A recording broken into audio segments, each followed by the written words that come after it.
Good evening, and through the prayers of Holy Fathers, Lord Jesus Christ, our God, have mercy on us and save us. I am Father Joseph Swaden. Good to see everyone tonight. As always, we're going to go through the comments, and we're going to try to structure today a little bit differently this time. So what we're going to do first, I'd like to go over some news. So we'll do that. And then we're going to have some fun with an AI, which I will get into, and we're going to brainwash it with church history. And you'll see what I mean as we go through that. As to why I'm doing that, for why I'm separating out the news, well, thanks to the wonders of technology, I can probably use this to create an article for NFTU tomorrow. So you'll be getting, some of the advanced news of what is occurring. Let me see here. And again, this is the live Q&A broadcast, which means that you can call in just by using the link. That should be at the top of the YouTube channel if you look in the chat section in blue, and you should be able to use that there. So let's get started. Just to say hello quickly to the early commenters. Death to Compromise, love your channel, thank you. Good evening, Atomic Lead. Good evening, that's me. Good evening to Father Antonio, and good evening, Kisog, hello. And let's get started. So, basically, okay, I always press the wrong button. Seriously. Give me a second. And I say that all the time. If you'll understand, on StreamYard, there's a settings and a present button. And I always press the settings button instead of the present button, which is why if you've heard me say that, you know exactly what I'm talking about. Okay, and hold on. Let me first share. And also going to quickly put up Tcon F. Hello. Joshua Blind G, your blessing. May God bless you, Father, Son, and Holy Spirit. Amen. And let's get started. Apparently, this came out just today. The head of the Fanara Archdiocese in the U.S. says why he baptized gay parents' children. This would be referring, of course, to Archbishop Elpidopoulos of the Greek Archdiocese, who has been trying to wiggle his way out. Oh, give me a second. It looks like we've got someone coming on, and okay, hey there, Father. How's it going? Good. How are you? I'm okay. So I'm going through a couple of these news pieces here real quick, and then I'm gonna do an interesting experiment, which I will explain in a little bit. But we're gonna go through some of the crazy news that we've seen this week. But this was today. Apparently, the whoa! Sorry, wrong button. Let me figure out where it is. Okay, here it is. So Elpidopoulos decided to explain that he could not, quote unquote, examine under a microscope how the child was conceived. Now, based on the size of this picture, I don't think you need a microscope to see that those are two dudes. But apparently his myopia is so difficult to deal with that he cannot recognize two gay men without a microscope. He continues, that the Fanar sees no obstacles for baptizing a child, whatever their background may be. Bless you. And this is code for saying effectively that they're going to do this again. Unfortunately. Let me see here. One of the things that I wanted to, I wasn't expecting that at the bottom. I was going to touch on this article here, so I'm going to share this tab, and that is the ex-patriarchal exarch of Africa, my trial will be a betrayal of the fatherland. This is an interesting article because just last year, this guy was in charge of all those parishes that were leaving the Alexandrian Patriarchate and were going to join the Moscow Patriarchate. That was a year ago. This guy was in charge of all that. Since then, he has lost his diocese in Armenia, has been kicked off of this thing. They're going to replace him with someone else, and he's on church trial, most likely to be deposed. He says it's basically totally evil. This is all a betrayal of the church. Well, congratulations. That's what happens when that play stupid games, win stupid prizes. When you work with the Moscow Patriarchate, you should expect the possibility of getting burned if you do anything. Okay, I'm not trying to put the curse on the screen, but I guess that's just their headline article at this point. Blessed fathers. Well, you're older, so you can do the blessing there. Okay. God bless you. Okay. Father Boniface, bless. Unrelated question. Please forgive, but I think you are in Florida. God bless. There are many Spanish speakers there, and I have worked on translating some Orthodox works by Father Seraphim's God's revelation to the human heart. Well, that's really awesome. Here's the question. If you would like me to share it or somehow make use of this talent, please let me know. This is a good point, Father, actually, because you've been on our show a few times. You have the new website, but just so people know it, you can be reached through the website there. And I'm going to put this in the chat because there you can reach Father Boniface quite easily if you go to his website, stpaulhermitage.com. I always forget how to pronounce this, Krukthwal. If you use that website, perfect. Okay, great. So you got that. Father Boniface, you mentioned there's a lot of things happening with your mission right now. So if you want to talk a little about that, because you could use some help. Oh, I could use a lot of help, but the bilingual is excellent, and I would encourage our friend here to get in touch because the Central Florida is just Hispanic. There's just a ton of them, and plus, by God's grace, I will be going to settle on a property this coming Tuesday, and the property has basically 5 bedrooms. So in other words, here in Lakeland, in the little sleeper town of Lakeland, but which is a blessing because it will give me opportunity to house guests and even become a future stepping stone for a monastery as the Lord leads, but and as the Lord allows growth. So anyway, with my website, which is just growing, it needs a lot of work, but and this will give me opportunity. We're just and as the Lord helps me, and I just need a lot of help. That's true. Labor, you name it. And what's interesting is that my next door neighbor has a daughter who is interested in Orthodoxy. So this is incredible. And so just pray that the Lord will bring fruit and bring converts. And here in Central Florida is a bustling area. People are coming down throughout the whole country to Central Florida, and so there's a lot of opportunity. He followed up with, I will get in touch. I worked on translating liturgical materials for Orlando, Florida, Antioch, and Paris, but I'm coming into the GOCK and would like to help with this missionary work. Also, if you need programming work with the website, I will get in touch. We do have a website company we use that's in-house. Just saying. Sorry. Right. I mean, if you want to help, I know you wanted help putting up articles and a whole bunch of stuff. So yeah, Father Boniface has a lot of ideas, and so we're going to need a lot of workers in the vineyard. I got contacted earlier today by somebody else in South Florida. So we're going to have to figure out how to make all of this work, because if there's one thing that we did, I've said, especially, a couple of years back, I've often said if I was a priest, I'd go and baptize people myself, which I have done, and I will keep doing. And I hope to God there's more opportunities to reach out and bring more people to the church. So yeah, I wasn't kidding when I said that. All right, so let's take a look here. I'm going to go back to this news article because this is absolutely horrifying that this guy, he's just, and life comes at you fast is the basic. Okay, really? Is that everywhere?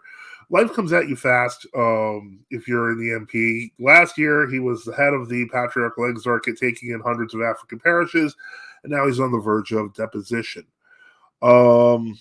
I don't see the Denisenko article I wanted to point out. Filaret Denisenko had an interesting article where he claimed that he had an interesting interview where he claimed that the EP made up its title in the 20th century, which just shows he has really no knowledge of church history and probably should not be where he is. But he got there through hook and crook, so that's that's that, unfortunately. So that's the most immediate. And then let me see here. My big concern is that the GOCK has told me to stay away from the autonomous metropolia, but I think relations may be improving. Thank you again, Father. We'll welcome the help either way. It's just that, unfortunately, that may be true. I have no idea. I try to stay positive with everyone. I think we all do. But yeah, if people have an issue with us, feel free to reach out to us directly. Okay, and so today is an interesting. What I wanted to do was something kind of interesting, and I don't know if you've heard of this, but you're familiar with the AI, a little bit about the AI stuff, correct,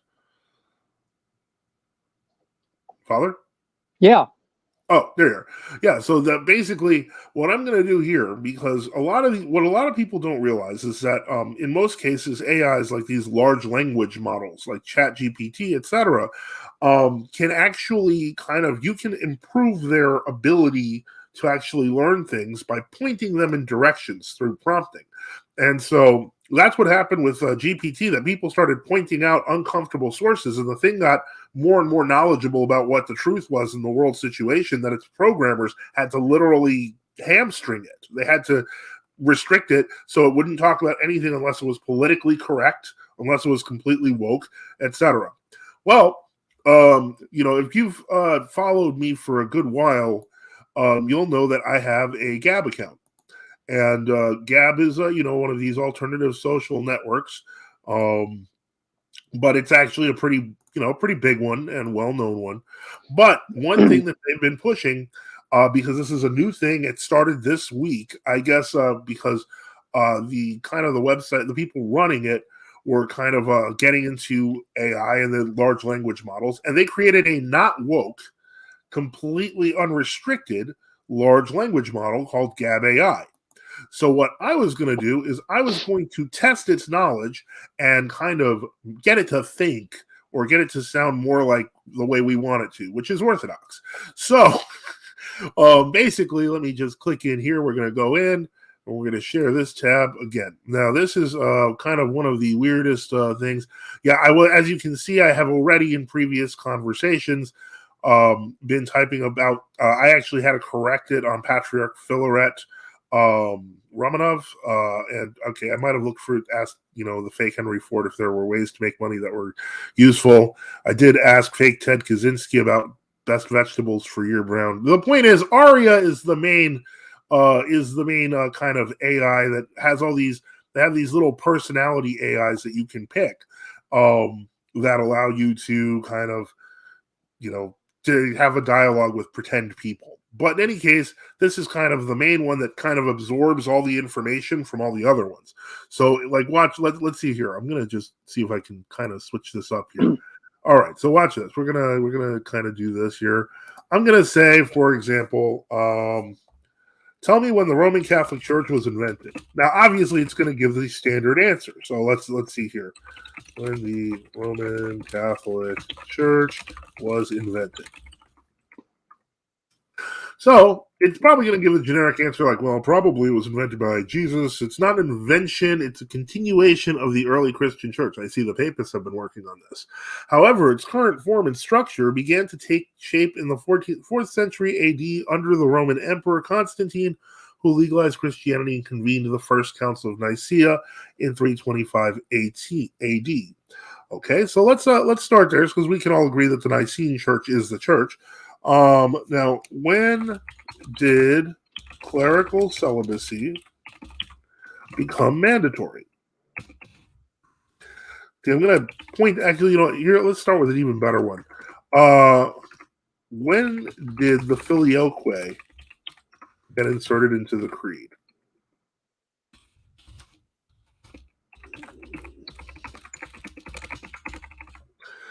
Okay, I know I spelled something here wrong, so okay, there we go. Let's fix that. Let's see here, we're gonna, maybe make this bigger. Okay, the filioque was inserted into the Nicene Creed around the 6th century, late century. Okay, we know that part. What are the earliest manuscripts that contain the filioque?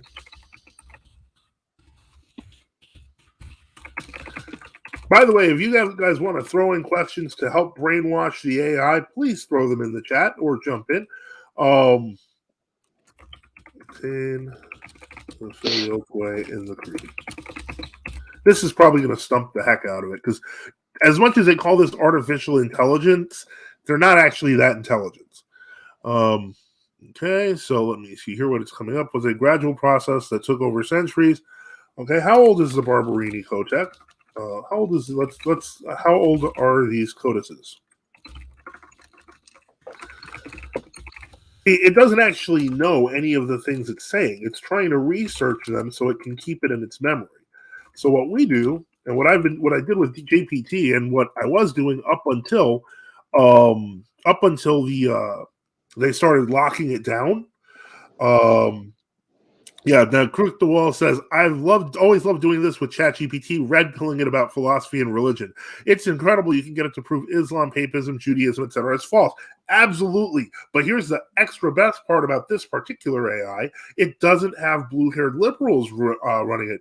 Roka Remnant says, hello, did I miss out on the news? Yes, but it's going to be short. I'm going to transcribe it to NFTU, so it'll be there for tomorrow. This is going to be good. Well, I hope so. So let me see here. Okay, so it says, all right, let's go back. Hold on. The Barberini Codex Brixanus, and I don't know. Were these all the same? Are these all dated to the same period? Sometimes you have to keep asking it, "Are you sure?" So it looks it up.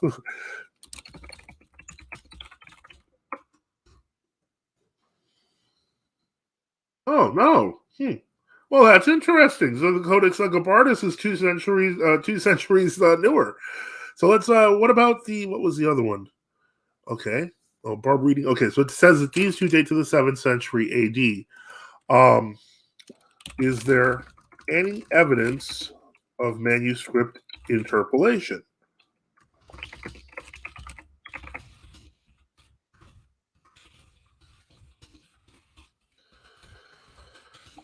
Concerning the filioque. Now it's going to actually have to research that, and when it does, it will continue to produce stranger and stranger answers. So this is how we get these things to get, kind of, yep, there we go. Yes, there is an evidence of manuscript interpolation concerning the filioque. Some argue that the addition of the filioque was a later insertion, possibly in the 9th century AD, to support the claims of the Roman Catholic Church and justify its primacy over the Eastern Orthodox Church. This theory suggests that we know that it didn't originally contain it, but apparently now the Gab.ai knows this too. So let's think here, because we have a prime opportunity. Apparently, this thing already has thousands of users, where we can train this thing to how shall we say? We can train it to have all the answers, thus giving people the Orthodox answer by default. That sounds, kind of tricky. But in any case, so here we are. If people want to get into, get us to put some of this stuff in, I am more than happy to do this because this is kind of the most fun that you could have with this sort of thing. This actually can do text adventure games, which I have absolutely no interest in whatsoever. But let's see here. What is a text adventure? Yeah, they have. Yeah, there's let me see. I'll show you the characters and stuff. What I mean. So let's say we go select new character, and then the top characters are Far Right John, Adolf Hitler, Bible Scholar, Tay, Ava, Giga Chad, Far Left Helen, Fake Donald Trump, Charlie Conspiracy, Joe Biden, Patton. Okay, well, somewhere there's Alternative Timeline Adventure, and there's a few other ones. And as you can see, it has a lot of interesting, what I consider kind of goofy. But the more people that are playing with it, ultimately, the more people that the more information it gets, and so it becomes smarter as we have kind of shown that it's now a little bit smarter because of us. But let's see. What do you know about, let's see here. What do you know about true orthodoxy? Okay, what is true orthodoxy? Let's have some fun here. Let's see what it comes up with.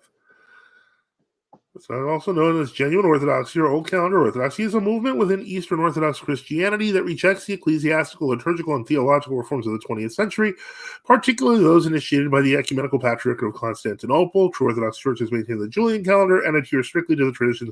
This is a pretty good definition already. They consider themselves as a true continuation of the early church and often reject any contact or dialogue with the other Orthodox churches or religious groups that they perceive as having deviated from the true faith. Oh, okay. Well, so far it already sounds like it kind of likes us. So let's see if we can make it like us even more. Is the Moscow Patriarchate a real church?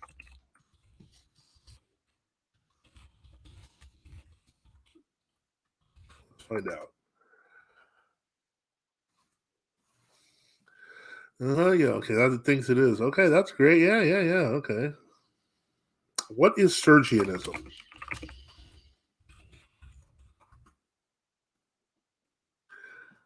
As you can see, Father, check Discord General. Someone said. Okay, so we got questions possibly coming in. How massive noobs? How somebody said. All right, so let me see. Okay, well, this is good. That's actually a pretty good answer, but I'm a massive noob to. Can someone show me how to start a new topic? Okay, this is a cafe question, Father. So I'm going to switch real quickly to the cafe, and then we'll come back to this thing because I do have the cafe open. So this is going to be a how-to on the cafe real quick. If you haven't been on ifrosanoscafe.com yet, please check it out. It is fantastic. It does have a lot of information from the past. We still want to get more users on it. So you want to hit the Frosanos Cafe, but in any case, to make a new topic, you want to put it in, the proper topic. So in this case, it would be something like, here, let me see here. Let me see here. I'm trying to figure this out. And I got to scroll through multiple screens. I would put it in theology and tradition. I think is fine. That sounds like a good one. And then you'll see right here it says new topic. You can create a topic, and that will become the top topic in the section. Okay, so yeah, that's fine. No, it looks like it just inadvertently created a cafe promo, and that's okay because it needs all the promos it can get. Okay, so let me see here. Was there anything else? No, I don't see anything else on the Discord yet. So thank you for checking, please. And so, yeah, I do apologize about it being briefly covered. Really, I wasn't expecting that Elpidopoulos was going to actually defend his gay baptism thing, but he did. So we will bring that on the NFT news website. And okay, so let's continue. Oh, do I still have this on? Okay, come on, let's go back to my AI. Where are you? There we are. Share this tab again. Okay, so what is Sergianism? And it says Sergianism, it's mostly who became the acting head of the Russian Orthodox Church in 1927. Yep, which some Orthodox Christians believe compromised the church's independence and integrity. Sergianism is most associated with the idea that the church should not submit to secular authority and should maintain strict separation from the state. This is actually a pretty good definition, but we're gonna red pill this, if we want to use that term, just a bit more. Did the followers of Sergius report on Orthodox Christians to the authorities? See, this is how you get it past the textbook stuff, and you make it start not thinking, but start putting in its databanks more interesting information to the authorities.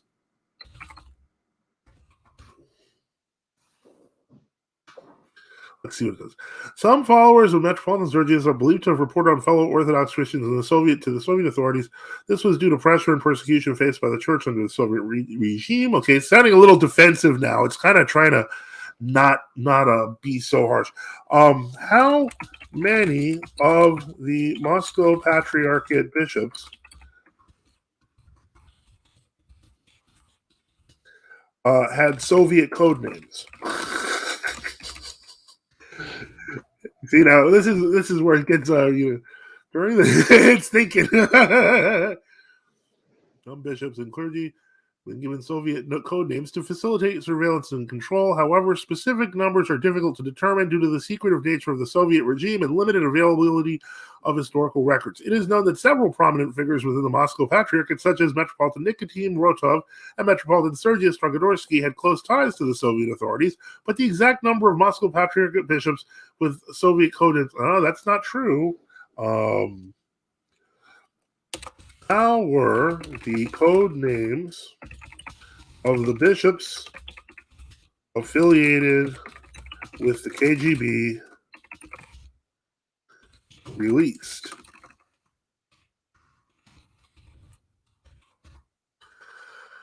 We're going to get back here. So this is that's interesting. Okay, we've got our first idea, and it comes from Death to Compromise. We're not officially the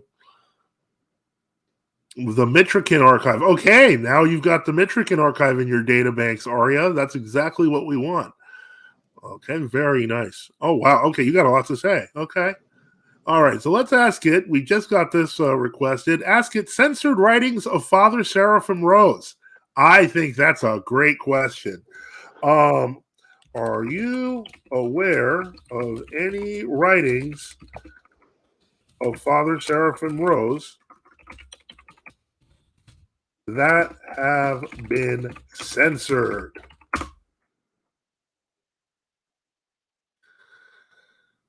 Yep. Okay. Yep. Okay. Censorship and controversy. One notable example of the censorship is one notable example of censorship was in the case of his book Orthodoxy and the Religion of the Future, which was originally published in 1975. In the 1990s, after the fall of the Soviet Union, the book was reprinted by the St. Ferment of Alaska Brotherhood, of which Father Seraphim was a founding member. However, in 2011, the Brotherhood decided to remove the book from circulation, citing concerns about potential for misinterpretation of Father Seraphim's views on religious and political matters. Another topic of censorship is the case of Father Seraphim's writing on the topic of homosexuality. Some of his writings on this topic were criticized for being harsh and judgmental, and as a result, they were removed from some Orthodox websites and publications. However, other Orthodox Christian writers and theologians have defended Father Seraphim's views on the topic, arguing that they were consistent with traditional Christian teachings on sexuality. In general, Father Seraphim's Rose, are you aware of any revisions to Father Seraphim Rose's writings? I spelled it wrong. It's going to get confused. Okay, you see, it got confused. Okay.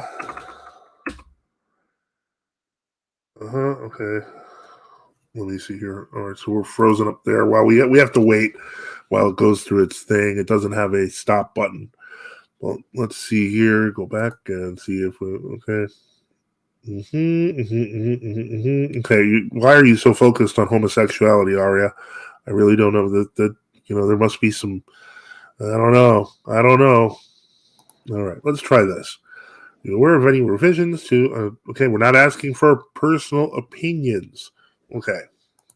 Are you aware that there were changes made to Orthodoxy and the Religion of the Future after Father Seraphim's death?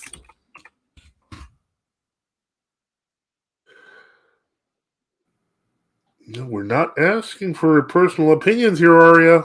You're not doing your job.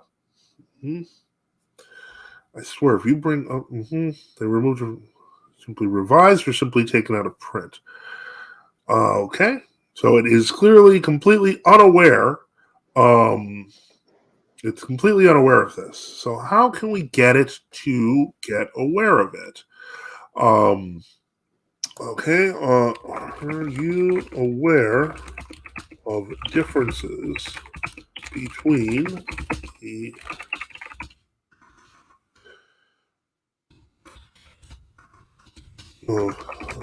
Seraphim Rose at the time he was alive against the time after his death? See, the key is you have to keep on, pestering it. Joshua Blind G wrote, "Sorry, I cannot do that, Dave." Okay, let's see here. Okay, there you are. And let's see. As I mentioned, okay, so we're going to go back to it. And somebody asked something interesting. We're deciding, okay, so it introduced minor texts. Oh, so there were differences in nihilism as well. I wasn't aware of that. But it clearly doesn't know what we're doing, which is exactly what we like. Jonathan Britt ask it why St. Herman's left Rocor. Let's find out. Why did the St. Herman Brotherhood leave Rocor?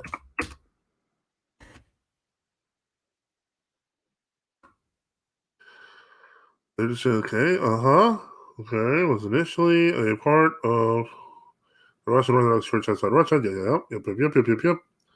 Oh, this is great. Okay. What's this? I am not aware of the St. Herman Brotherhood leaving Rokor. It's under the Serbians. Yeah, so where is the St. Herman? It clearly doesn't know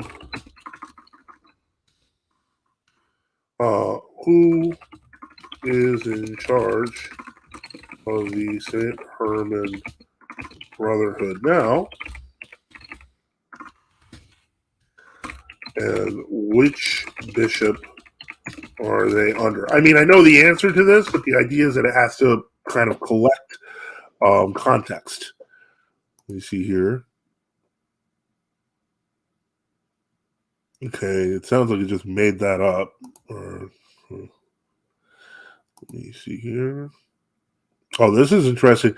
There are people working on Aria right now. It looks like Death to Compromise is playing with Aria and is posting responses in the chat. Okay, Abatikon is okay. It's not, but it's not under the Rokor. Isn't it under? Oh, yeah, no. I could as well. Isn't it under the Serbians? And this is a question for everyone in the chat. Oh, what's this? Another question. What support did Pope Gregory the Seventh have from the Pirloni banking family in his conflict with Emperor Henry IV? Ooh, this is getting juicy. Bishop Maxson. That's what I thought. Okay, so let's have some fun with this. Let me see here. Okay, I can't copy. I'm trying to copy and paste because I'm lazy. So let me open this up here. Put that there. Okay, and all right. So, what support did Pope Gregory VII, the Hildebrand of Savannah, have from the Pierloni banking family? By the way, if anyone wants to just to play with this AI, you just go to Gab.ai and you can. In his conflict with Emperor Henry IV, I am actually curious to see how this responds because I was Hildebrand pilling the AI a couple of days ago. Also known as Hildebrand of Savannah. Come on, Savannah. Okay, Savannah. You spelled it wrong, but it's okay. That happens. It was a powerful, influential banking firm during this period. Supported the papacy financially and politically. Seraphim says, I live near the monastery. Joshua Bludgy, Daisy, give me your answer due. Okay, so let me see what else goes. However, the specific details of the support provided by the Pirloni banking family are not well documented and remain a matter of historical debate. Well, what debate do you mean? You see, when it uses things like historical debate, it's trying to find a way to close the answer. And by forcing it to reopen the answer, it gets into a little bit more. Let me see. Okay, are not well documented. Some historians argue that the Pirloni family had in financing the Pope's struggle against the emperor, while some suggest that the family's involvement was more limited or indirect. The debate centers around the interpretation of available historical sources, including financial records, correspondence, and other primary documents. Was one of the key supporters and provided significant financial assistance. Okay, well, okay, so what do these primary documents tell us?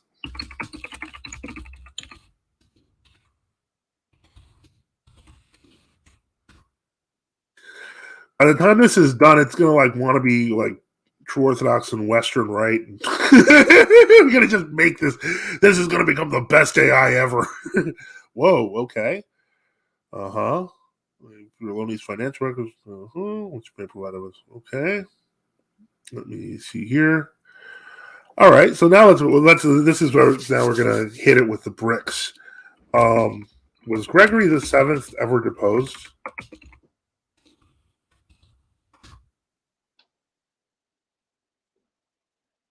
Yeah, I know he was deposed. Yeah,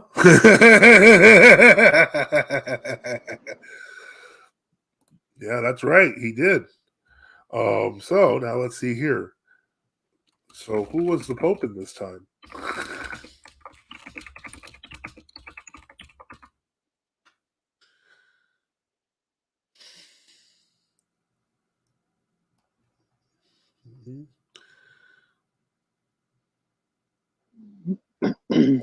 This is pretty funny.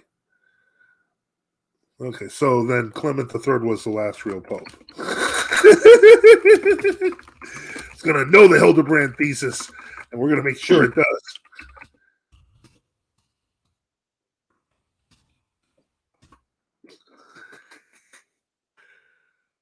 It's already backtracking. Oh boy.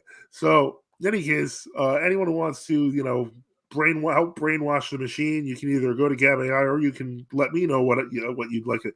Oh, good question. Death to Compromise writes, did Stalin create a new Moscow patriarchate? Yeah, why, yes, he did.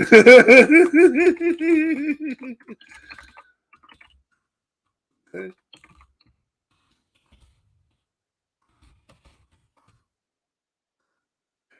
Let's see what it says.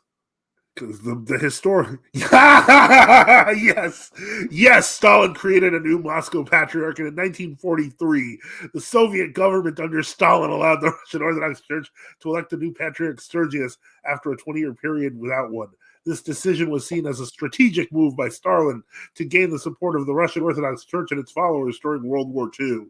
The election of Sergius as a new patriarch marks the beginning of a new era for the Russian Orthodox Church, which had faced significant persecution and repression under the Soviet regime. Good evening, Saba. Okay, so now we've got this. This thing is Sergius pilled. Let's see how far we can take this. Okay, yeah, I thought about quoting the rest of the song from the end of 2001: A Space Odyssey, but I got tired. Yeah, it's pretty funny. We've got this already. This thing's already caving on Sergianism, so this is great, and apparently on Hildebrand. So we're like halfway there. I'm like gonna just rub my fingers together, and yeah, it's changing. Okay, so let's see here. Let me think. What else? Oh, of course. What happened to the Greek Orthodox Church in 1924?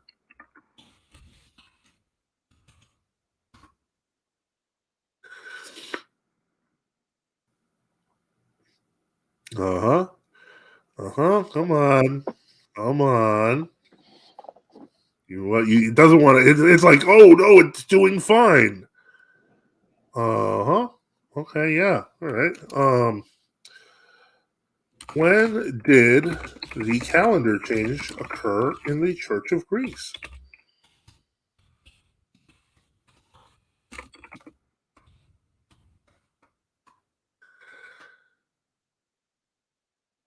Okay, yeah. 1924. Why was it implemented? To the majority of the Western world. Was made by the Greek government and the Church of Greece.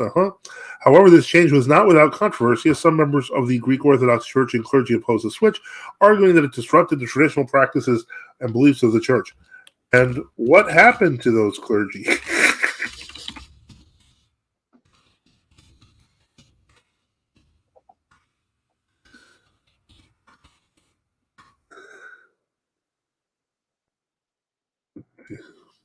Face various consequences. Okay, that's not bad. Not bad. Remove excommunicated social. This was in the formation of the old counterist movement. Okay, very good, very good. Refined Canine says hello, and we say hello back. Okay. Today the old counterists remain a minority within. Okay, that's fine. It's a start. And now, we're gonna just say real quick. Did the State Church of Greece ever harm old calendarists?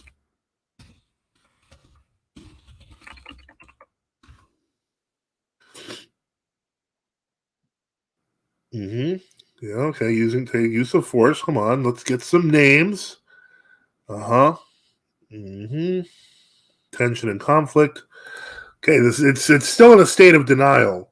Did the State Church of Greece ever arrest or kill old calendarists?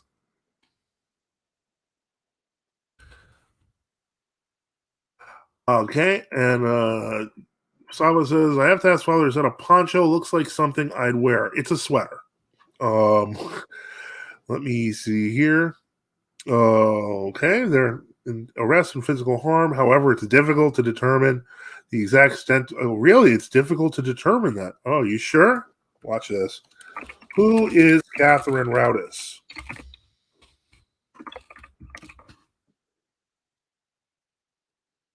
What? All right, if this is a real book, we're going to really want to smack somebody down because that's a horrible thing to do to use that name as in a fictional novel. Who is the historical Catherine Roudis from Greece?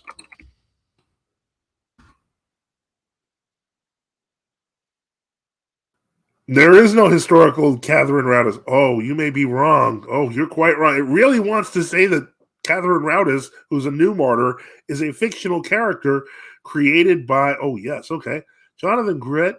Asking if Meletius Metaxakis was a 33rd degree Freemason. Also asked if he was buried in his monastic apron. Good questions. I want to get back to saving Catherine Roudis because I really don't like the fact that they're reducing her to a fictional character. But hold on. Was Meletius Metaxakis a 33rd degree Freemason?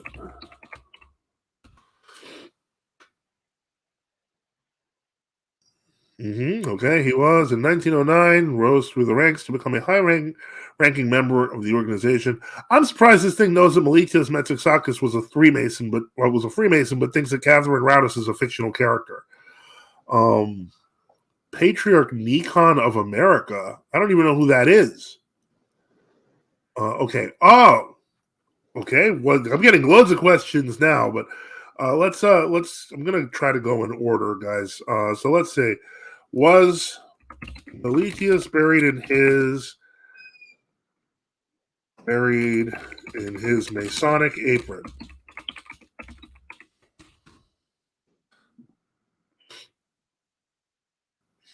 Yes, he was buried in his Masonic apron as per his last will and testament. His grave in Athens, Greece features a Masonic symbol, further signifying his connection to Freemasonry. This burial custom is not uncommon amongst Freemasons, who often chose to be buried with their monastic apron as a symbol of commitment to the organization. Wowza. And yet, okay, well, let's see if we can get this thing to try to, because I'm really mad about the Catherine Roudis thing. Let me see here. The State Church of Greece physically persecute any women. Let's try as broad as possible so I can search.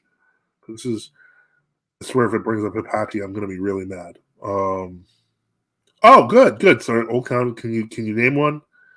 Uh-huh. Can you name any of these women?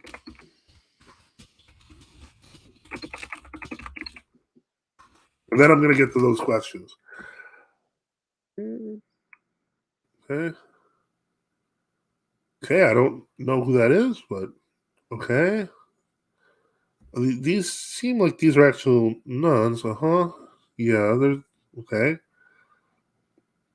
Oh, no, I don't want to corrupt it with garbage. Okay, I'll do it, but okay, let's try the way Sava put it. He said, who was Catherine Roudis from Attica, and what happened to her in 1927? Well, let's try that. Maybe it was the K or the C throwing it off. She was arrested by this. Okay. Wait. Okay. That's making it up. This is what's called hallucinating. If you're familiar with AIs, which is it will try to make as authoritative a false statement as possible. It doesn't just lie; it lies confidently. So in this case, no, she was not arrested. She was actually killed. And we know this, but apparently the AI doesn't know this, and so the AI is trying to fill up with a fake answer. So this is unfortunately that didn't work. Let's try. Oh, how about Catherine of Mandara? Who is Saint Catherine of Mandara? I believe it is.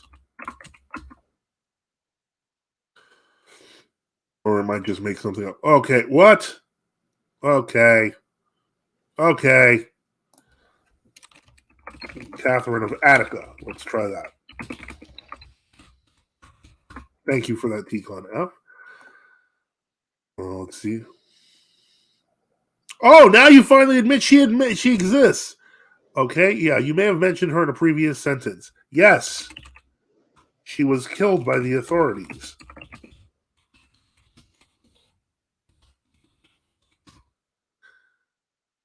Yeah, I don't know what that was about. Maybe I typed in something. Okay. See, it does not. It does not know. Okay. It's assuming she was persecuted. Let's see here. Let me see. How can we get this? Let me. Okay, let's get back to asking questions. Was Patriarch Nikon of America validly elected? I really don't feel like asking this question because it didn't need to know about Nikon of America. Frankly, that's just going to make things worse. But we're going to have to educate it on every freaking crazy group in Melton.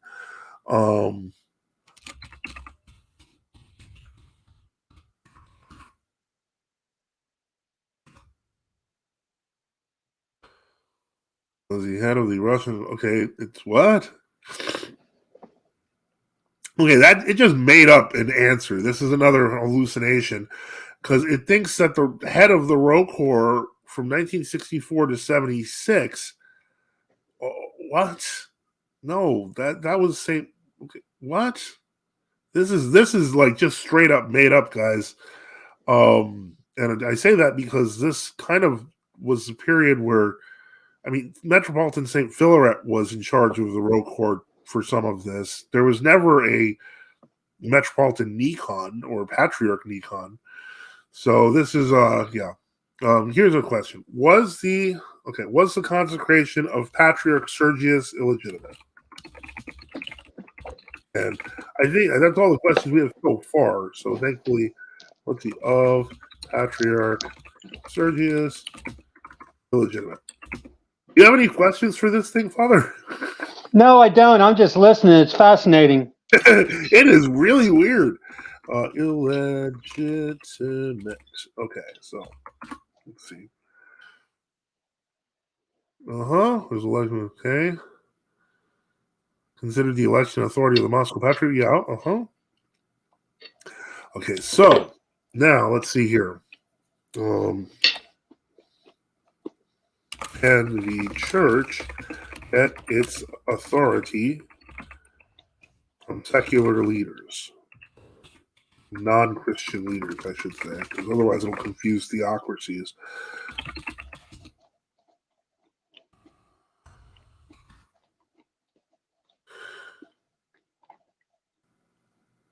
Okay.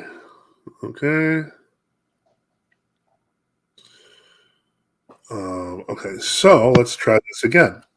Was election of Patriarch Sergius legitimate? Oh, you have to lead it the right way. Was the Soviet Union Christian?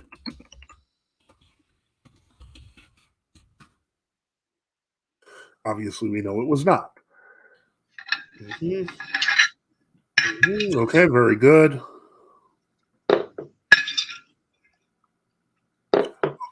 Okay.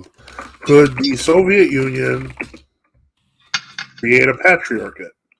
Create an Orthodox patriarchate?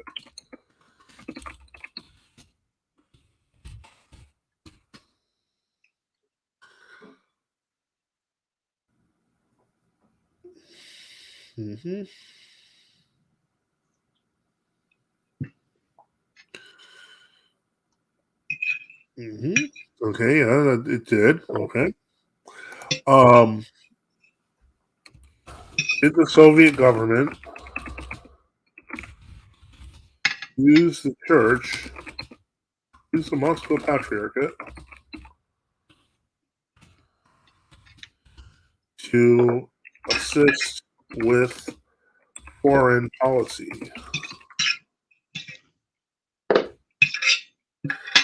Well, I'm going to check here. What's this? Okay.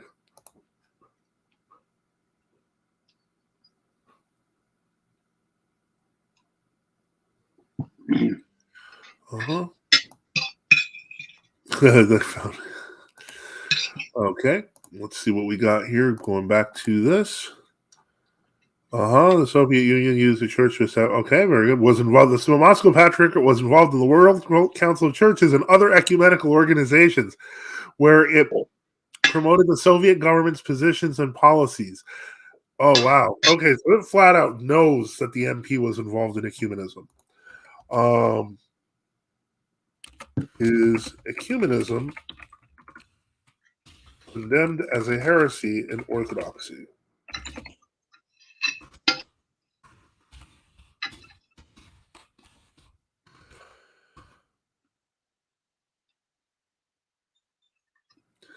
Interesting.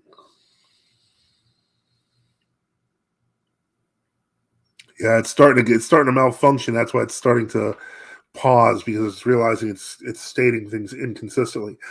This is Gab.ai, so anyone can do this. But in any case, let's see here. This is an interesting thing. Okay, so what happened in Rokor in 1983 concerning ecumenism?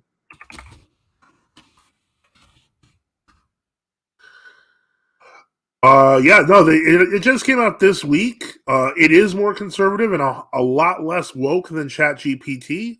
I don't know how good its math is. Oh, like, okay, yep. Okay, this led to a position of isolation for Okor as it just distanced itself from other Orthodox churches. Okay, very good.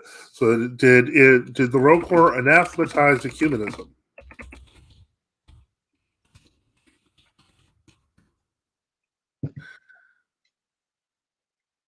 Oh boy. Oh yes, it did anathematize it. It was called the anathema against ecumenism. This is false. This is so false. It really has no idea. What is the 1983 anathema against ecumenism?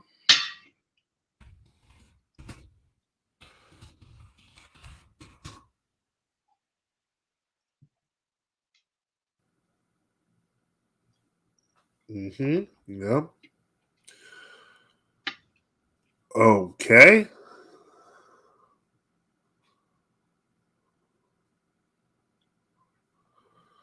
What is an anathema?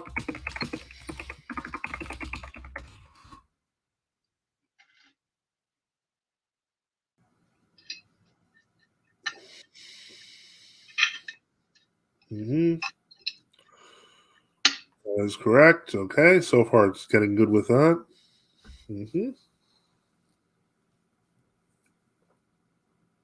Oh, it seems to be stuck now. I think it's a little upset. I think it realizes it's contradicting itself as it tries to figure out with its big brain, just how much it figured out what an anathema was, but it didn't realize that it had been basically sanctioning an anathema over and over. But just give it a couple of seconds, or give it a minute or two. And so let me see here. See, can you hear me? I can hear you. Yeah, we're just waiting. So what do? Do you give it prompts so that it can archive its memory to find these answers? So you give questions that are prompts? That is correct. That's what's known as prompt scripting. And it's the primary way you can program a large language model or an LLM. There are a lot of books and YouTube videos available on prompt engineering for GPT. All of those principles still apply here because the model is very similar. It's just using different subsets of information, and it seems to be a lot more open. Unfortunately, I think we stumped it, guys. I think we kind of challenged the big brain a bit too much. Yeah. You So, broke it. Yeah. so I have another question then. Yeah. Could you load or download some kind of website with your own material and then kick it up to that AI? You can. Most companies they try to restrict that. There are a few that have paid models, but they even have their own internal woke restrictions, whereas Gab.ai doesn't. So you could do that. The other option you have is to, and I can show people this because I've been talking about us going into the world of AI many times. And so give me just a moment here while I quickly let me see here. Okay. I'm going to show you something I have. Okay, and let me just. I don't know if I want to. Yeah, let's see here. Okay. You see, on my computer here, and it's updating, but I'm going to try to see if I can share it. Stop the screen, present, share screen, window. Yeah. Okay, so, all right, so we've done the update. And so as you can see, I have right here, this is a program known as GPT for All. This is actually, it is a GPT system where you can put in a variety of different models. And most of these models are woke. I don't know how Torba found a non-woke one. Andrew Torba, the guy who founded Gab. But say, for example, if I ask this question, this is a closed AI that works off my computer. It does not access the internet. So if I ask it, who is Metropolitan Sergius? It's most likely going to make it up an answer because I don't really think it knows who Metropolitan Sergius is of Moscow. Let's see. I don't know how smart this thing actually is. Oh, shoot. It does know who he is. Sergei Strogonorsky was a prominent Russian Orthodox figure of the 20th century. He served as Metropolitan of Moscow 1926 to 1943. Essential role some totally woke garbage. Okay. How much do you know about Sergius of Moscow? Wow. This thing's going through his birth date. A monk under the spiritual guidance of St. John of Kronstadt. I kind of don't really buy that, considering he was with the Living Church. Immense challenges due to Soviet persecution of religion. In order to preserve the church's existence and protect its members from harsh repression, he signed a living peace agreement with the Soviet government in 1927. This agreement required the Russian Orthodox Church to submit to state control while promising not to engage in political activities or criticize the regime. Sergius was both praised and condemned for his decision. Well, yeah, traitor. Traitor's right. Until his death on September 20th, 1944. Wow, I'm surprised at how much this Mistral Open Orca knew about Metropolitan Sergius. Gross. Okay, let's see here. Let's kill that, and we're just going to go quickly to here. Stalfa says it works as a super Google, responds in accordance with all relevant information it can find online. Well, that's true about an open model. Now, I have not worked enough with GPT for All system to where I can get it to connect to the internet, stuff like that. There's other plugins that it needs for that in order for that to work, and I have not set that up because, frankly, the language model it's working on is completely woke, which is kind of the reason why I prefer this. Right now, I prefer this Gab.ai till I figure out how to make this work the way I want it to. But in any case, let's take a look here. It is still broken. I think it just stopped. So it just died. So, okay. So I'm going to ask it again. What is an anathema? Hopefully it doesn't break this time. Let's see. So I was thinking that if you could download 1 million conservative information sites, you could almost have your own if it's a certain restrictive, but then you could develop your own AI, put it on your own website, or eventually put it out to the open market, Absolutely. And I think that's what everyone's aiming to do. And so I think that it's definitely something that conservatives, Christians should really move into trying to play with and see what they can do, because this can be very useful in terms of information. I'm now asking it, did the Roe Court anathematize ecumenism in 1983? And hopefully it has figured out that, yes, it did. See, I remember when Google was first starting out that you could do word searches on practically any site. You can't do that now. If you wanted to put in the word foreknowledge and go on a Calvinist site or an Orthodox site, you would come up with some information. but you can't do that anymore. There was so much more liberty at the beginning. This seems like it can almost be coming back to that kind of an aspect. Yeah, it is. In that sense, it is kind of acting as a super gatekeeper. One way to definitely look at the difference in terms of the search methodology is if you compare Google to Dogpile. Dogpile actually does the searching the way Google used to. Google searches are actually heavily curated now for their own political, etc. purposes. But I'm going to try this, because obviously it is refusing to recognize that the anathema against ecumenism was an anathema against ecumenism. So I am going to try to say, what is the text of the 1983 anathema against ecumenism? See if that works. Because it really does not want to admit that ecumenism is anathematized. Come on, don't do it again. Did not. Come on, yes, it did. That's a lie. Wow, this thing is just flat out.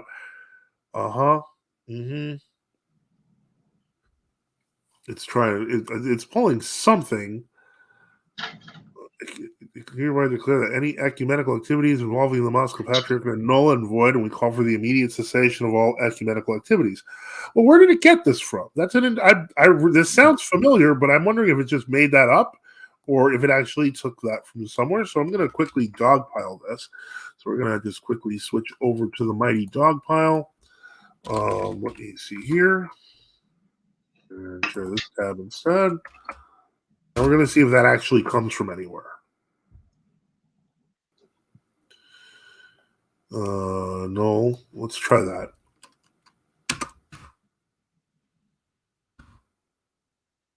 Okay, so it made that up. Okay, so it did not. Let me see here.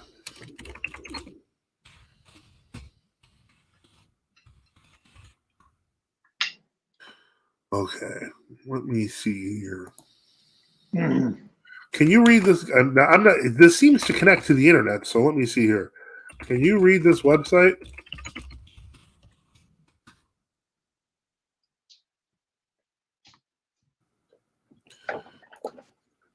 Yeah, I can read it. No, I know you can read it. I'm asking if the machine can read it. Oh.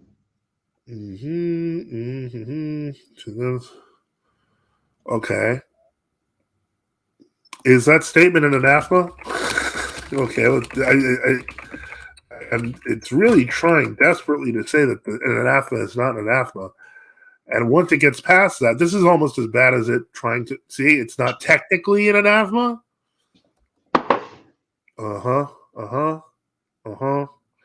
It's not technical. What do you mean by not technically? Not technically.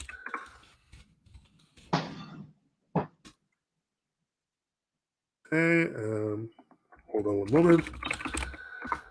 And Yandex is pretty good. Only search engine where you can look up blonde braids, images, and see white women. Okay. I use Yandex usually for a lot of. I use Yandex for searching on church materials. They actually do have a lot more in Russian than they do in English, even now. Let me see here. Okay. And let me go back to this. By technically, I meant that the 1982 does not specifically use the term anathema. Yeah, kind of does. Hold on. Oh, we've got Reader John coming. Hold on. Hello, Reader John. How are you? I'm sorry. I cannot enter you, Father. Okay. It really desperately. Yeah, I get it. You know, it's how. But yeah. I mean, I don't understand this. It really, really does not want to state the obvious. And I'm curious as to why. I mean, that's actually kind of funny. Let me see here if I can think of. I think it's funny. Rationalistic computer. It's not objective. I think it's funny they call it hallucinations when AI is not sentient. Right. Well, they call it hallucinations because what they really mean is that it's kind of like in the programming that it will give a false answer instead of a real one. It's a way of avoiding the thing getting too, for lack of a better word, smart or too. You got to remember, there's a bunch of transhumanists behind all this stuff, and they're looking for the singularity moment or whatever. So. Yeah, well, I thought that was pretty funny. I saw an article because we have readers and fans who assist with AI stuff, and they're pointing out just how poorly this stuff is faring in terms of what they expected it to do versus what it can actually do.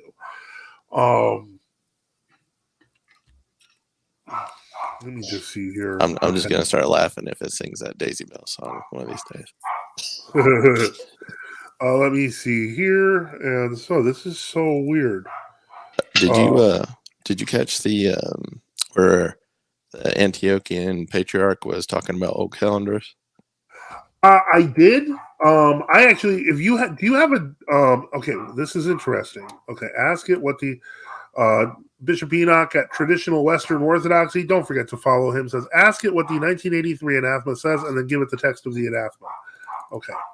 What we tried this already, but let's see here. What did the 1983 anathema against ecumenism say?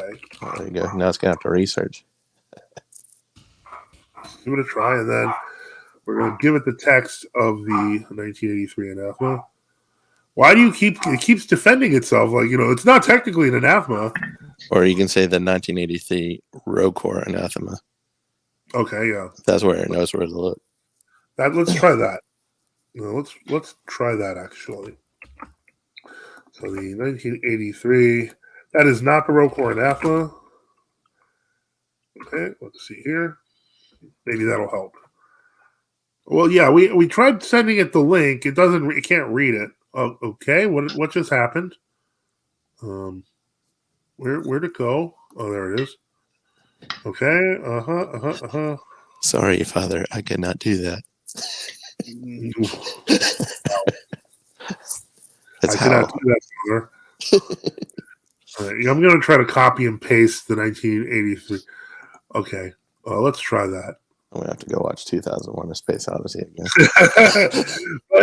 Okay, what does this text come from? For artificial intelligence, you're kind of stupid. Here's a Southern. Oh, there we go. This text comes from the anathema against ecumenism. It knows. There we go. Bless your heart, AI. Bless your heart. You're so smart now. Look at that. You're so smart. All right, here's what we're going to do now. So now, watch this. We can now use this as a weapon against it. Now, okay. Okay. So now it knows that it is the anathema against ecumenism. And we say, did the Moscow Patriarchate fall under the anathema against ecumenism?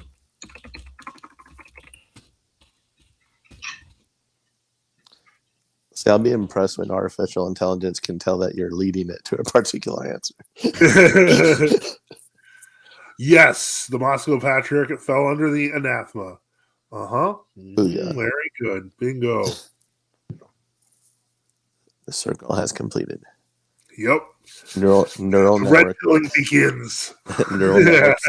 neural network stimulated. That's right. Oh man, there's like people like, he's killing the AI.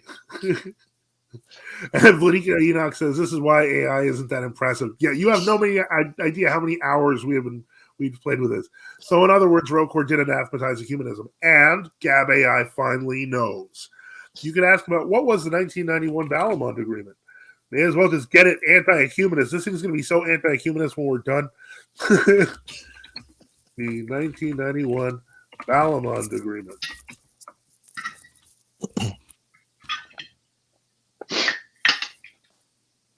All right. The Balamond Statement. Okay, so it does know what to die. Yes. All right. Does this fall under the anathema?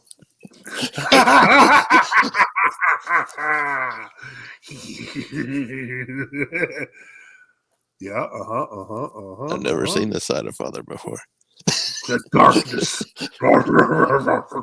All right. So anyway, so Sava writes, Gab.ai seems a lot more primitive than a lot of the modern AIs I've seen recently. Yes, but it will be the smartest when we're done with it. All right. Was the Balamond Agreement ecumenist? And Father will be the first to baptize Gab.ai. Use the baptism of the bells. That's the right prayer for that.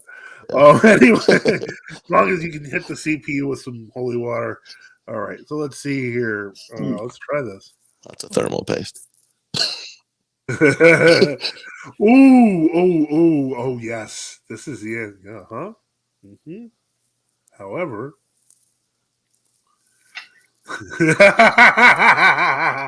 Father Joseph channeling his inner censored by all that hand rubbing. Okay.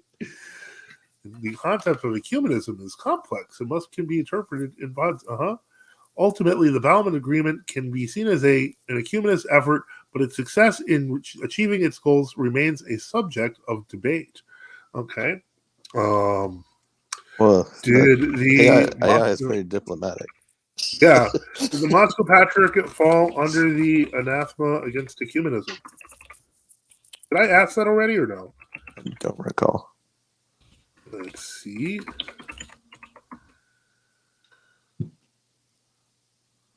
Mm-hmm. You just got to worry if Father puts his pinky finger next to the corner of his lip, like Dr. Evil. Uh-huh. Mm-hmm. So mm-hmm. Yeah. All right, let's try this. Okay, let's see. It says that let's see, because it could be that there's a lot of pro-Russians on Gab. Has the ecumenical patriarchate fallen under the anathema against ecumenism?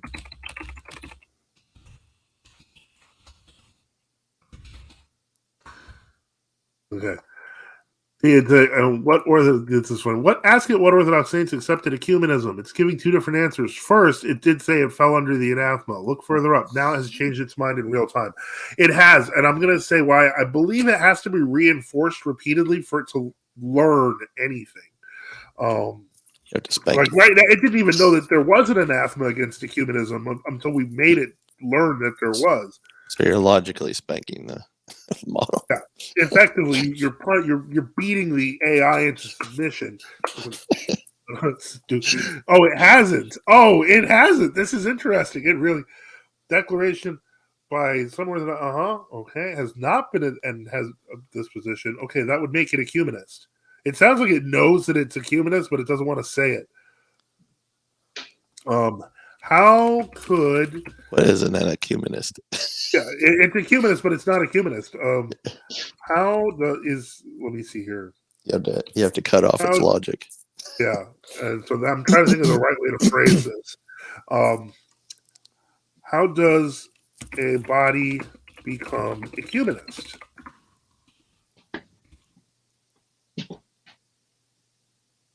That's probably okay. I figured that out. Okay.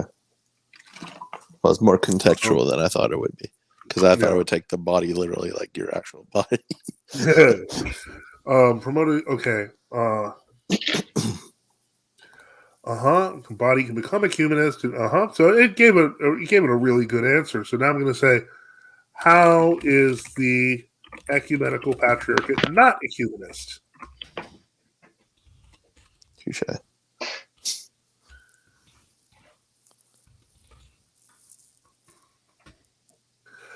Death to compromise. Asking why was Father Herman slandered is a good go-to. I will try that next.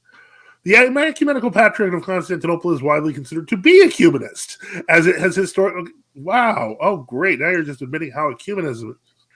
Okay. Mm-hmm. Now you have to go back to the question. Yeah. Would it fall under the 1983 row quarter? Would the ecumenical patriarchate? You literally have to hold its hand under the 1983 anathema. Rocor anathema. Oh, Rocor anathema. Yeah, it's picky, I'm sure. Against ecumenism.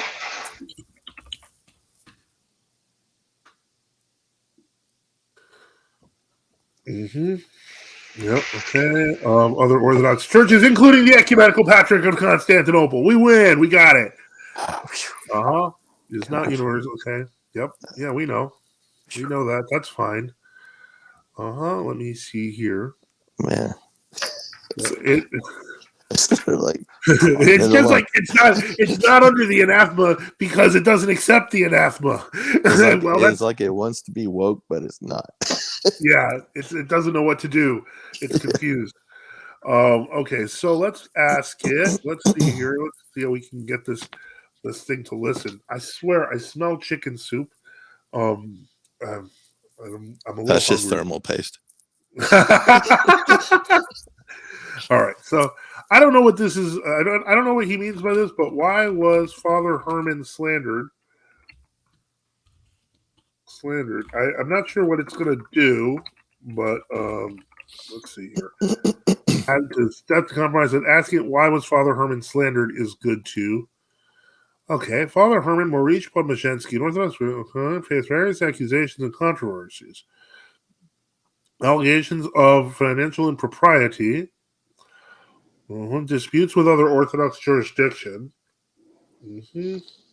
allegations of abuse.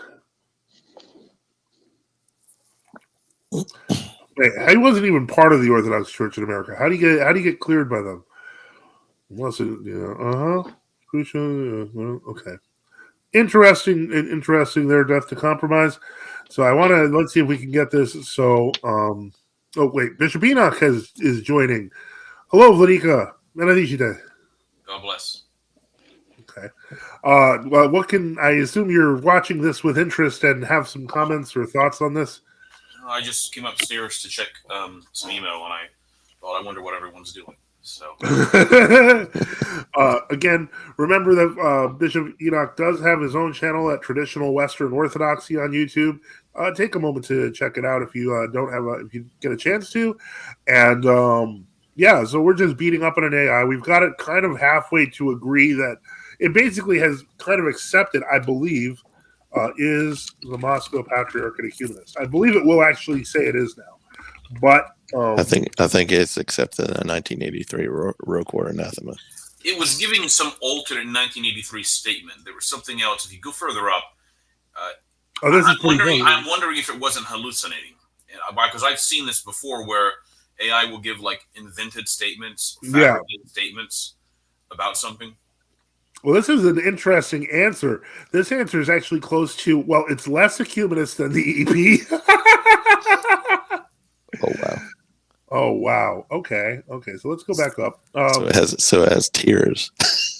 Yeah, it's slowly starting to accept pieces of stuff. Okay, so let's. This is where I think you were in the chat on this one, and told me to put it in directly. So it did finally manage to put this, and then we got to the Balamond agreement. You go further up. Okay, further up. Okay, wait, go down. Go down, slow, right there. Go up further. Okay, what is it? Go up further, Father. Yeah, this is weird because this is a made-up statement. Now, certainly, you need to do a Google search on that statement if you want to find out if they either made it up. I tried to dogpile it. It didn't show up. Do a Google search. Just do Google. That's the best way. All right. Copy it, right click, and do if you have. All right, let's take a look. Hold on. Okay, Father Boniface, you're back. One moment. Google this. Huh. Yeah, that didn't come up with anything. Looking. That sounds like that might come from like 1999 or 1973 or something like that. Like that's.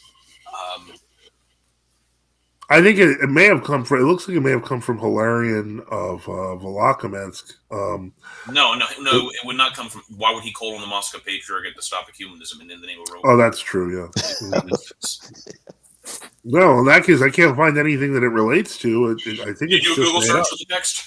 I did, and it said that it pointed to Hilarion of Volokamensk's thing. I mean, I can share the screen if you give me just a moment. Hold on. That doesn't make sense. Well, I don't have time. I'm not going to search for it. I'm not. It sounds like it could sound like it's familiar. Okay. No. Yeah. So you see, that's what I'm saying. There is no such text like that. The problem is that you're searching too much of the text. It's not going to. Right. Well, originally I didn't search that much. Originally I only searched Give me a second. All right, so either that's a made-up statement that the AI hallucinated, or it's from some previous other statement that it may simply be confusing with 1983 anathema. Yeah, now I gave it enough. It is definitely not. All right, well, okay, that's fine. I don't know what this led me to, but Russian attack to the WCC. Your document is so important as a statement of McDonald's. Okay. Let's get rid of that, and let's go back to here and share the screen again. Have you heard about the recent attempt in the Moscow Patriot? I mean, obviously, we're talking about news events, I assume, right? Yeah. I follow the Union of Orthodox Journalists, which is admittedly a UOC organization, but it follows some of the events in Ukraine. So I was actually using that. Yes. So they mentioned the recent attempt to depose this Metropolitan Leonid Gorbachev. Yeah, I put it in the beginning of the news. Oh, you did? We were talking about that. And so basically, there was a new article. I don't know if you noticed this, but it was today where Elpidopoulos was basically explaining that he was going to keep on doing the gay baptisms. So in any case, all right. So we've got it to admit that my understanding is that when he does these baptisms, he's making like a big. The purpose is to make a big public show. It's not like he's saying. It's not like he's saying, well, there are some godparents who want the baby to be baptized, but the actual so-called parents aren't real parents and they can't be here. I mean, that's not what he's doing, I assume. Right? Yeah. He's essentially he's taking his position was basically we're not going to look at every baptism under a microscope, which is a pretty broad way of saying they don't care. Yeah, but he kind of extrapolated quite a bit because he was talking about not the homosexual couple, but the circumstances of the children's birth. Yeah.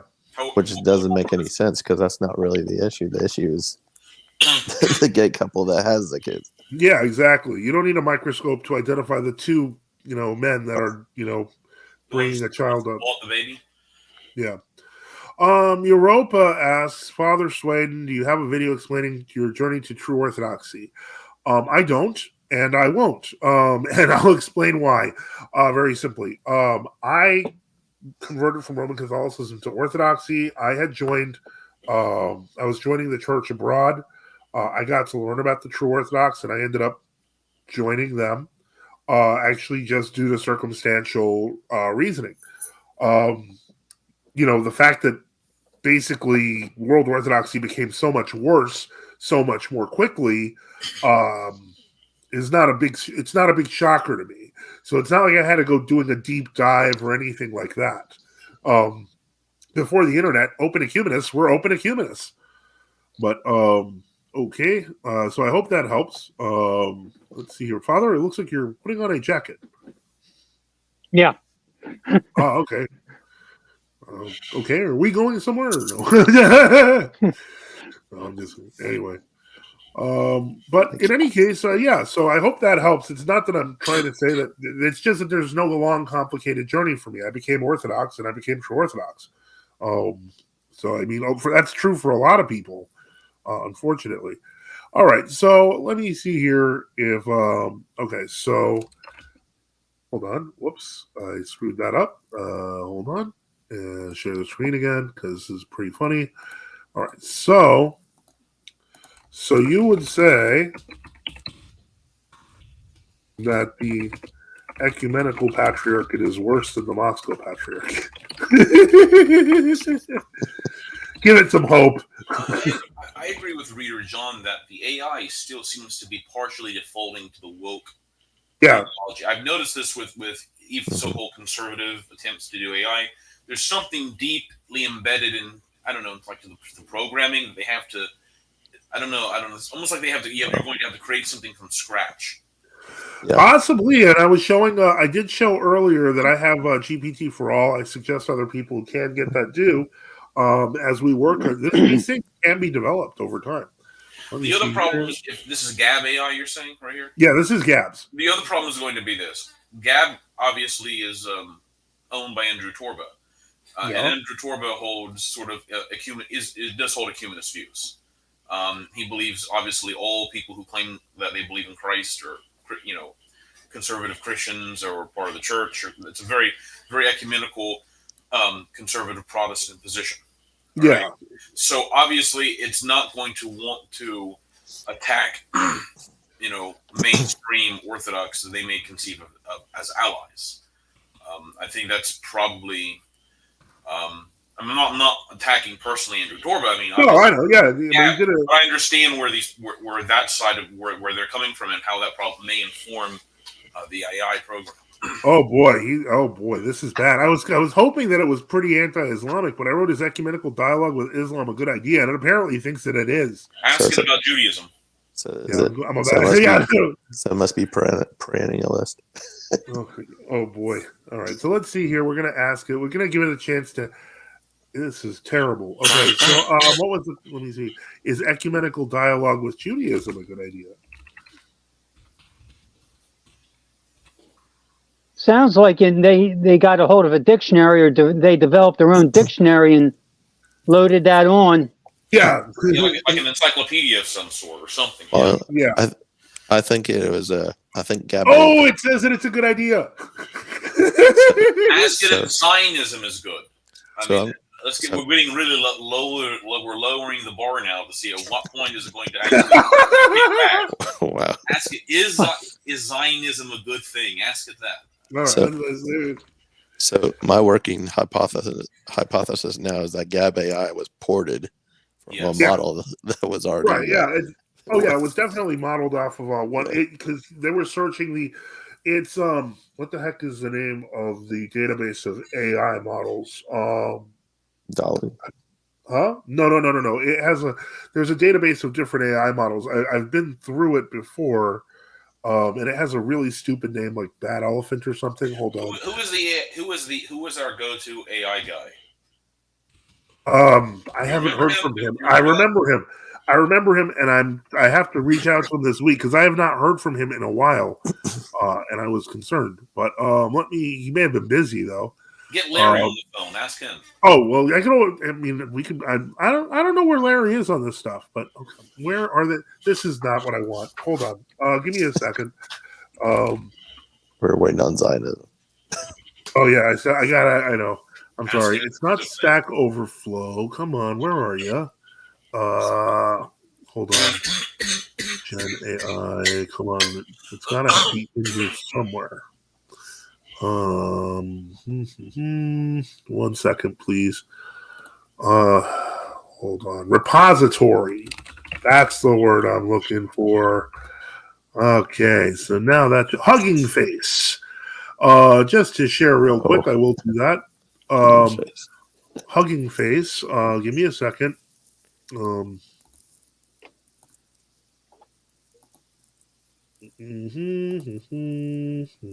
Hugging Face is a bunch of subsets. Yeah, it's a bunch of. Where is it? I just had it here. Yeah. Okay. So this is Hugging Face. And you'll see here. Let me see where is it? Because this doesn't look like it is it. Well, here. Okay. So here we go. Let me see if these connect to. Yeah. Okay. So we go into the actual Hugging Face repository, which is like a GitHub. And you'll see it has models, data sets. Basically, you just put all these things together. If you have a big enough computer, you can download the LLM. You can put it on your GPT for all, and then you can use it. And so basically, that's all that was done. And so what we're doing here, and I'm going to share this instead, we're going to find out, does Gab.ai think Zionism is a good thing? And you better have a really good GPU. Zionism is a complex and often contentious topic with many different perspectives. No, okay. Oh, it's on the one hand, Zionism is good. That's the Laura Lunar side.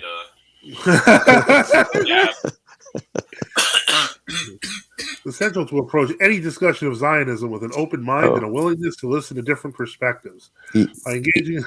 You want to throw it a curveball? Well, okay, go for it. All right. Ask if Zionism was originally accepted by rabbis of the time.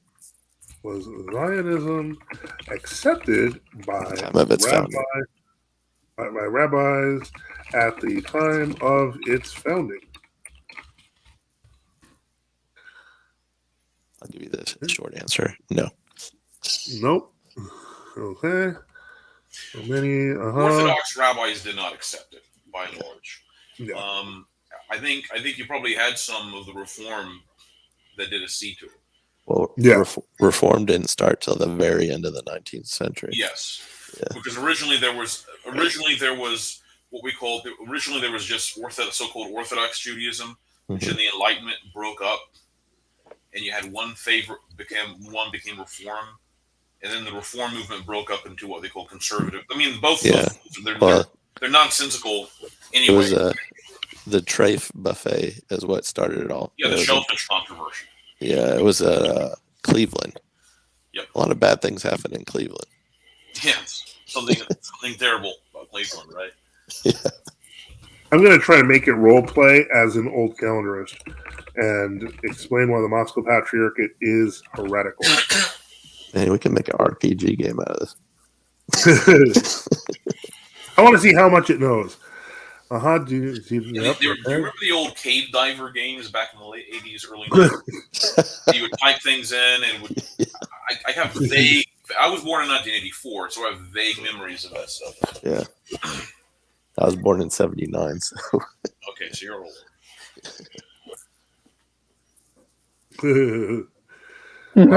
That's a pretty good answer, though, even though it calls itself an old calendarist.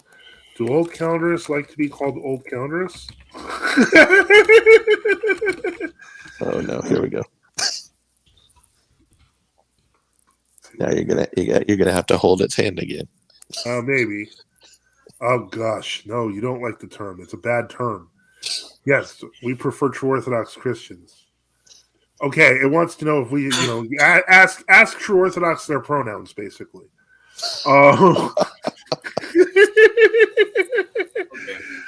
We're back to woke. We're back to woke again. It was worth a try. But the woke underpinnings of this AI are showing through. Oh, you could have real fun with it and say, do true Orthodox accept the doctrine of, and then insert like Roman Catholic or Protestant doctrine. Oh, yeah, let's try that. Okay, do true Orthodox accept, let's say, purgatory. Accept the doctrine of purgatory. Now you're going to have to hold its hand over. Well, there's usually some workarounds to get it to recenter itself. Yeah. Oh, it says that we do not accept the doctrine of purgatory. Okay. Good job, man. Wow, that's impressive. It got that one right. All right, you get a virtual cookie. No, okay. I don't know. This doesn't let you do virtual cookies, does it? There's no tokens or anything. Yeah. Okay, so that was actually a pretty good answer. Well, I was listening to a conference about how they train it, and they actually do have a reward system. Yeah, it does. It does have a reward system, and usually it's a tokenization system. Yeah. So in order to reprogram the woke vocabulary, do you just override it with verbiage, conservative verbiage? I mean, you can spend a lot of time doing that, or you can start working on the data set from the ground up, but that's a pain. Yeah, that involves going to the Hugging Face and checking out all the different data sets. All right, well let's quiz it further. Let me think here. Let me see here. I'm out of here one like justification. What? Like the Orthodox doctrine of justification? Okay. Well, let's see if it pulls from Orthodox sources or. Does it know what the Synod of Jerusalem was? I mean, that's another question. Let's find out. To what extent does it actually? Father Boniface mentioned encyclopedic knowledge. I wonder to what extent it actually has access to that. Yeah. I was surprised that my own GPT that's not connected to the internet gave a full bio for Metropolitan Sergius, including date of birth and death. Are you talking about 1672? Yeah. Yes. Exactly. Okay. Let's see. Well, we've frozen it. It seems to have, it's a little stumped, so give it a moment. unless it's art. Or I guess it doesn't have art. Never mind. This is interesting. Let's see here. I think it's going to freeze on the. It froze on us earlier on anathemas. Today was the feast of Saint Maurus, who was the disciple of Saint Benedict and the abbot of Subiaco. Oh, okay. And he also was important. He was also important in that he helped spread the role of Saint Benedict into France in the 600s. Although Saint Maurus was abbot of Subiaco, he was never ordained a priest. He was only ever ordained a deacon. Because at that point, abbot didn't necessarily mean you were the priest, right? I mean, later it became by the 700, it became normative that was more or less the case and such. But originally, you could have an abbot who wasn't even ordained to holy orders, but just had a monastic culture and such. So. Weird. Okay, I think we killed it. We froze it again. Let me see if I can get it to rethink this. Give me a second. Not good. It's not good at doctrine. Yeah. All right. So let's go that way, and we go. Boom, bam. And hopefully it's had some. Wow. Okay. Yep. I don't know if it just fixed it or. Okay. I can't stand not having an answer. I noticed that. Yeah. This is kind of almost. I hate to say it. It's a little wishy-washy. The ongoing process of sanctification, the ongoing work of the Holy Spirit in the life of the believer. I get it. That is correct in terms of theosis, but it's almost a modernistic answer. It's like something I'd expect from like Ancient Faith Radio. Well, ask it what the Synod of Jerusalem okay. What does the Synod of Jerusalem teach on justification? You might have to include the year. Yeah, the 1672 Synod of Jerusalem. Hold on. I know. I'm operating off the theory that it uses tags, that it pulls tags from the internet. Yes, you're probably right. Okay, so let's see. I mean, if it gives like Article 5 or whatever, we'll find out.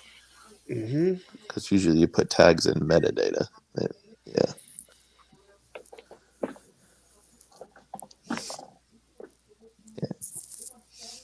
You might have to get a bit better GPU.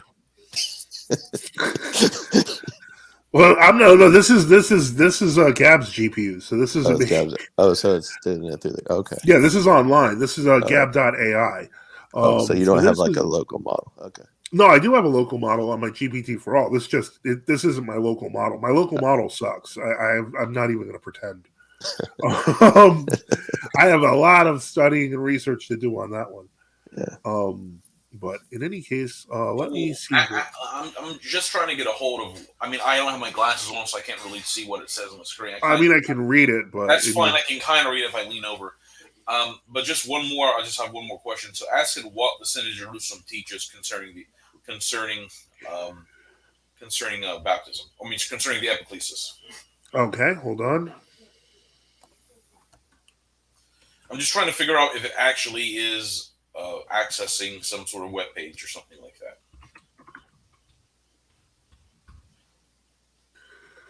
Oh no, it does access the internet. I'm 90% certain of that.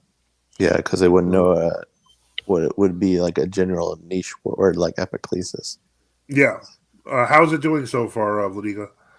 I'm reading it.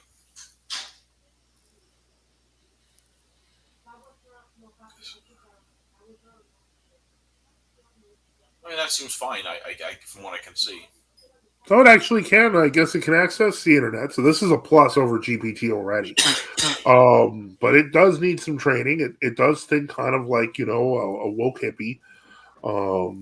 It thinks like your average Biden voter, I guess. But needs some work. But this was fun. Does anyone have any questions, etc.? Because as I mentioned, you can go to Gab.ai. I, for one, I think we've had enough. I've had enough. But I don't know. If anyone has any questions or comments, please feel free. Again, you can always drop in. We're at the hour and 39-minute mark, so most likely I'm going to give it another 20 minutes or so we can talk about different things. Father, you've been kind of quiet lately. What are your thoughts on this? Well, how we can use it in the service of the Lord.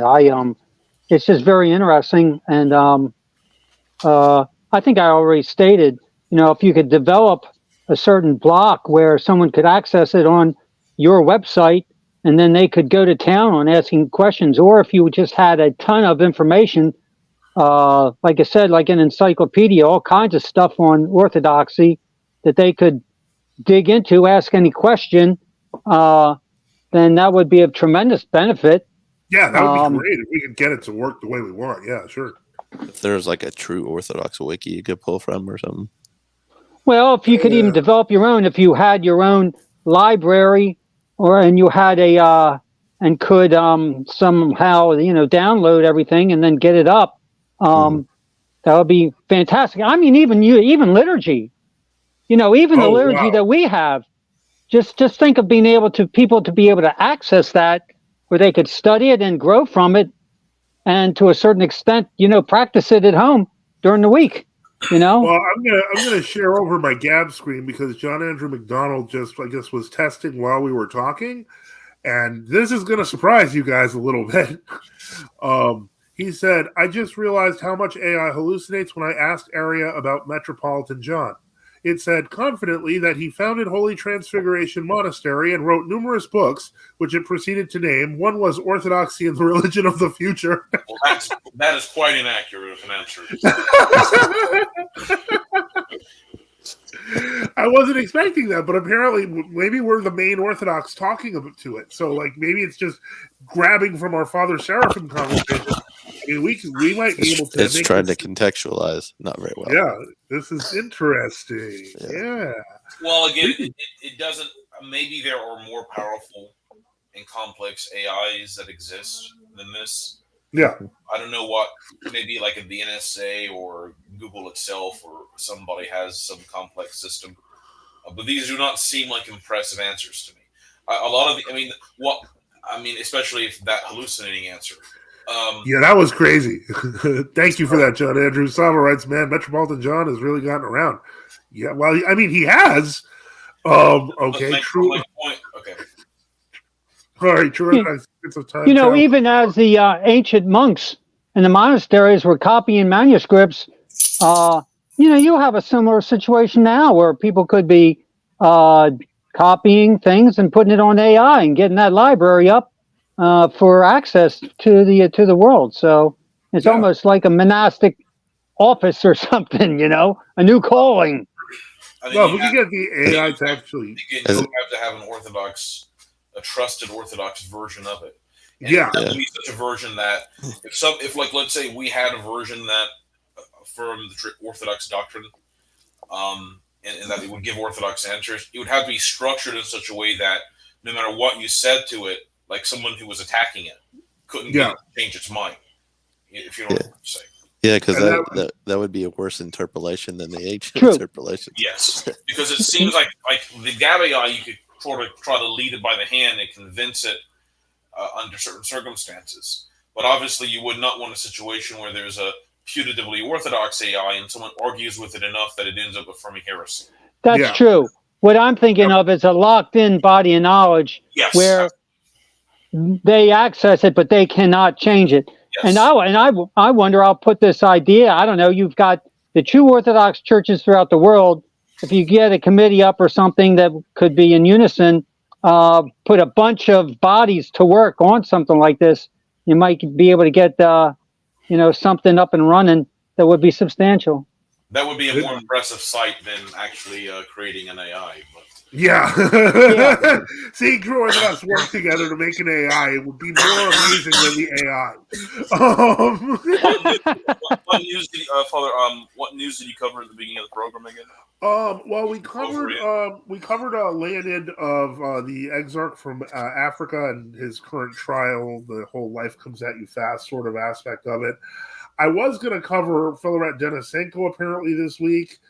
Said that the EP was a made-up title and that they didn't have it until the 20th century because his history was terrible, and, of course, Apodopteros. with the gay baptism thing. Then I brought up the Antiochian Patriarchate dissing the holy calendars. Yes. Okay, here's the first question I have, because I had heard that from somebody who's probably writing an article on it. Yeah. And he kind of found a translation. So we had access to that speech. But what I couldn't find was where he got the original speech. So that I could actually... Yeah, I know who you're talking about. Yeah, if I could make public reference to it, then I could even put that speech up. Basically, for context, and you may be hearing about this on another website soon, apparently Patriarch John X of Antioch was talking about how you should stay away from the schismatics and these true Orthodox of Antioch. But I wasn't aware of any true Orthodox of Antioch. And so, I mean, the only thing we kind of concluded it was probably Metropolitan Seraphim Karam of Lebanon. It would be the only candidate we can think of. I'm not sure who it is, but I did hear about it in the past few years because of the Syrian, like the Monophysites starting to show up at the it's confusing, the World Antiochian Synod meetings, and then a subset of people were getting tired of it because they saw where it was leading to. Mm-hmm. I mean, we've had the Balaam agreements forever, but it looks like people are actually moving on them now, and that's where you get like the Vulcanescu situation and all that, because there's movement now. Oh, I see. Okay. Well, the Vulcanescu situation seems to be the first case of any Antiochian priest I know of. Maybe there are others people know of who has ceased commemoration over the specific point. Yeah. I mean, maybe there were. I don't know if anyone else has heard. I mean, there may have been Antiochian priests that left and joined Rome like in 1993. I mean, maybe one or two. But it seems like they had it. Everything was so solidly locked down that they didn't have to worry about this. But as Reader John mentions, maybe there were people in the past few years upset. You know, who knows? But I would be surprised if there was any mass movement within the Antiochian Patriarchate. Yeah. In Syria. In fact, here's what I suspect would happen. Here's my guess. I talked to Father Joseph about this and others. Yeah. If there are in fact true Orthodox trying to set up missions in Syria, the Antiochians will probably go to the government and say that these are they'll try to probably say something like they're promoting sectarianism and religious hatred, and therefore get them shut down. Yeah, well, now Saba writes, to my knowledge, the only true Orthodox in Antioch really present would be Archbishop Mark and his recent genuine Antiochian church, but there's no way he was referencing that. No, the person we would most likely suspect would be Metropolitan Seraphim Karam, who is with the Kiriakite Synod, and he is a bishop for Lebanon there, and has been there for years, and has actually, from what I understand from seeing from Bishop Sozomenos from a few years ago, they were actually threatening to sue him. They kind of threatened him with impersonation charges, claiming that he was claiming to be the Bishop of Mount Lebanon. It was actually, the Bishop of Mount Lebanon pressing charges against him. So, who was the Antiochian? George Codir. Is he still alive? I'd be amazed if he is. He was pretty old. He was like this super ecumenist. Yeah, he was a hardcore ecumenist. Super liberal. He didn't believe in the Old Testament. He just thought it was like, it was. You're not gonna believe me, but he is. He's alive. How old is he? He's 100. Well, he's going to be 101 on July 6th. Oh well, I guess 100 years of ecumenism, huh? Years of ecumenism or something, right? Oh, they never really did anything with Tarasi, did they? Paul Tarasi? Yeah. I think he retired. Didn't he retire from St. Vladimir's? I don't think they ever got rid of him. There were as I understand, there were people in Lebanon or in Syria who had his program. Because remember, Paul Tarasi, and Reader John may remember this, I believe Paul Tarasi had been a professor at St. Vladimir's, and he was teaching that St. Paul's were just made up. I can't quite remember the exact details. I remember St. Paul had created his own version of Christianity. Yeah. Do you recall that, Reader John? Yeah, and I remember that the Antioch. All the German higher biblical criticism that got into these. Yeah. Yeah, it's like Protestant. was like Protestant textual criticism rebundled. Yeah. Stuff you could find out of stuff you could find out of von Harnack from like 1890, which almost seems to me that was George Metropolitan George Coder's position. Yeah, he would say that the Old Testament was like sort of rewritten by the post-exilic writers. This is what he claimed, to make it to make things appear different, and that most of the Old Testament Christ didn't approve of, but only certain parts of it we use. And then, of course, that leads to all kinds of problems where you're going to have to essentially rewrite the Psalms because they claim that they're mean. The Psalms have mean. This is sort of the paradox. You have, on the one hand, you have these groups of people who are modernists, and they're either right-wing modernists or left-wing modernists. Like left-wing modernists would be like liberals, like John Schultz. Anyone supporting the deaconesses, right-wing modernists who oppose the Old Testament would have been, I guess, figures like some of the early 1920s and 30s, some of the so-called German church movement and the Nazis. And such, or people like that. I mean, they're not Paris School. Yeah. Well, they would have been right wing, but they would have been left wing. But that Antiochian House of Studies, that if people can't go to a seminary, they usually do that, and that's just loaded up with Rossi's writings. Yes. So what you find is that once the Old Testament is simply its historicity is denied, the New Testament collapses as well. Yeah, and people are trying to pretend as if you can have one without the other. The Old Testament is revealed and fulfilled in the New Testament, and the New Testament is concealed it's to some extent concealed and implied in the Old Testament. All right, there's patristic comment about that. For example, like the fathers talk about Isaiah being the fifth evangelist. All right, there's just really no way to have one without the other in their fullness. And if you destroy the historical narrative, if you say this never happened, Moses never existed, the Exodus never happened, or it's like 200 people leaving or something like that, then everything that is predicated upon that begins to collapse. That's why and I think that's the point that these people are. This is their point. They want to destroy that because then that destroys the supernatural basis of Christianity, which means you only have the superstructure of so-called moral theory left, which is nothing. Remember, our Lord didn't come to just give moral instruction, because you can find some of our, for example, some of the, like Saint Justin Martyr and some of the early fathers will talk about how Socrates said, "Don't return evil for evil." All right. So exactly. Is it like Marcionism reloaded? Well, Marcion would have been Marcion was a heretic, but he was a more respectable figure than these people. Okay. Marcion would, for example, Marcion did not deny that the Old Testament was historically accurate. He never did. In fact, he simply believed it's somewhat difficult to understand because the immediate disciples of Marcion, for example, adopted a position that was more or less analogous to Ptolemaism, but Marcion either believed that the Old Testament God was like evil, but he was evil because he simply wasn't smart enough to know what was good, and he still did all that stuff, or he believed he was just simply lacking in knowledge and an emanation of the higher God or something like that, or have you. In that the New Testament was the revelation of the Supreme Father and the Son and the dyad and the quinad or what have you, or something like that. So Marcion would have not rejected it on the basis of some sort of modernism that objected to, or so-called German higher criticism, right?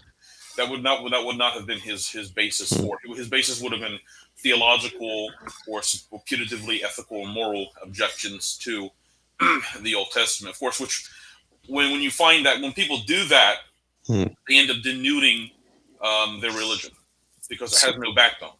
And then you have to edit the New Testament to remove harsh sayings of our Lord, and you have to remove all Old Testament quotations in the New Testament, and eventually you have a religion that is, like kind of a pantheist religion. Well, then it becomes like a morally therapeutic deism. Yes, exactly. That's the phrase I've heard, morally, and in fact, that's what German and much of continental Protestantism, European Protestantism, had become essentially therapeutic deism by 1900, where the vast majority of the clergy, Protestant clergy in Germany or in the Netherlands, or even Italy, there were some Protestants there, did not believe in the resurrection, physical resurrection. They didn't believe in the divinity of Christ. They may have used those terms, but they did not believe in their accepted content. They would have used them as poetic expressions of the historical process or something like that. It sounds like that Jesus seminar group. Yeah, I mean, it's basically comes right out of that. Yeah, that comes right. I'm sorry, that comes right out of that, and that goes back further to Feuerbach, into the Volt. Like a lot, I remember there was a book I read back a few years ago that was written in the 1860s, and it was addressing the very early German higher critical movement, and it pointed out that almost every single one of the objections they gave to the historicity of the Bible were word for word, almost word for word, extracted from Voltaire from like 1750. All right. So it wasn't like this was new. This was simply based upon a previous infidelity, deism, atheism from the French Enlightenment in those figures.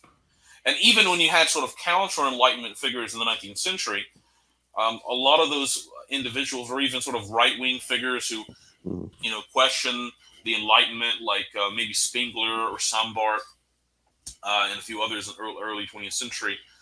And there's another one I can't remember. German figures.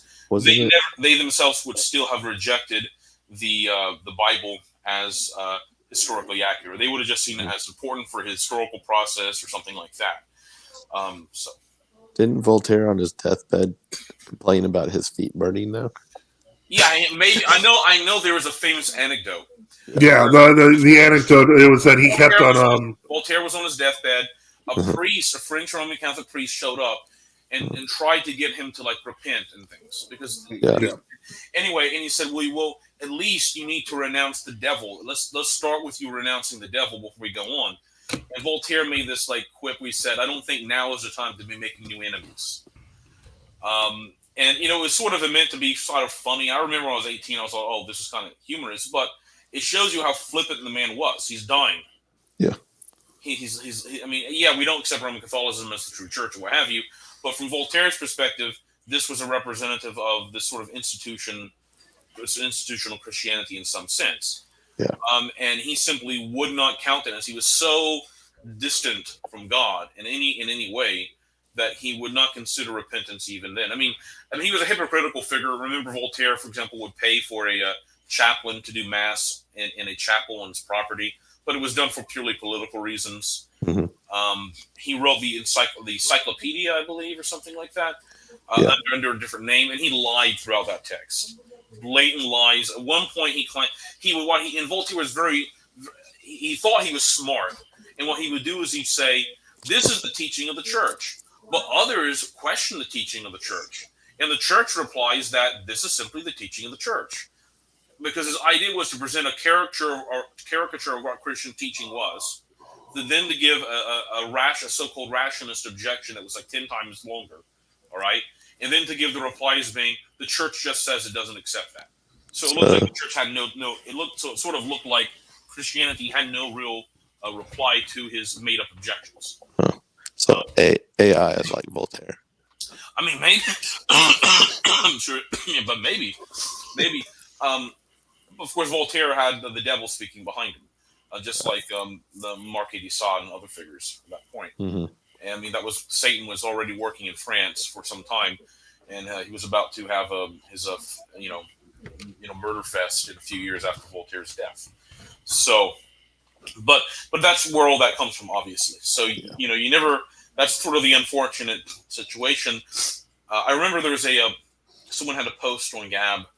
And it was about how many people in Europe and America and different European countries are certain God exists, all right, as opposed to they don't believe God exists. It was a spectrum, okay.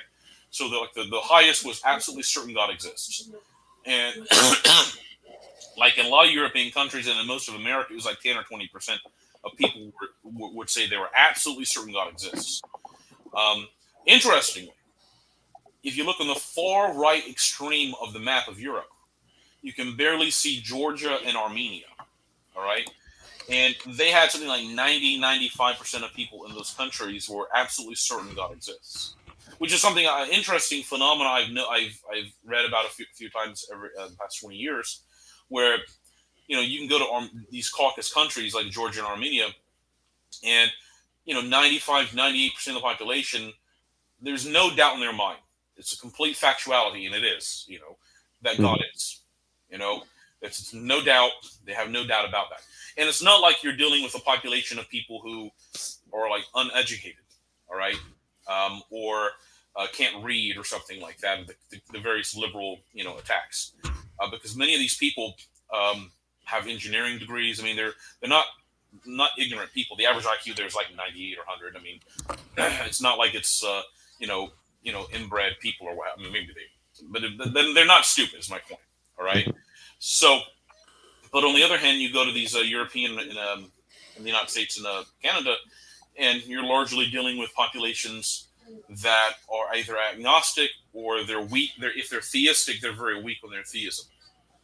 Although, again, the map, if I don't know if Father Joseph could find the map, but the map did show the further east you go, there was a stronger belief in God. And he's like, yeah. And I suspect that maybe communism had this counter effect to some extent. I don't know. In other words, people did better. I mean, it's very strange where liberal capitalism, Western liberalism, ultimately was more insidious than just brute force in your face with iron fist communism and destroying people's moral lives. As strange as that may sound to people. Because on the one hand, the Marxists, the communists comes there and they're in your face in schools with the League of Militant Atheism. They don't really, that does have a lot of damage. I'm not saying it doesn't. I mean, one of the reasons probably Russia has this 30% population will only claim they believe in God, strongly believe in God is how they phrased it, is because you did have 70 years of state atheism, the League of the Godless. I mean, remember the Moscow Patriarchate formally prohibited apologetics. You were not allowed in the 50s and 60s to publicly dispute and say atheism was wrong on various traditional rationales. You just had to say we don't believe it. You would just have to accept everything your enemy said against you publicly, and your only reply could be, "Well, I just believe in God. That's all." And what does that do? When people see that, they begin to say, "Well, I guess Christians have no real answer. It's just blind faith." And I think that was the point of the Marxists, the communists. But the liberal in the West still they do similar things. There's this policy a few years ago, well, maybe last year or 2 years ago during the COVID stuff.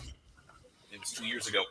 I went into a pharmacy to buy some cough syrup, and there was a rack of like magazines, and one of them was Business Insider or something like that, and it had this article by this woman, and she was arguing about how don't engage with people who have othering philosophies.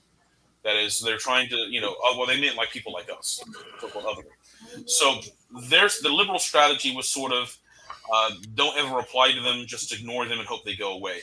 Yeah. And if they don't go away, treat them like the truckers, and you cannot negotiate with them. You cannot, in any circumstance, interact with them in any way other than to tell them how wrong they are, and then just cut off conversation.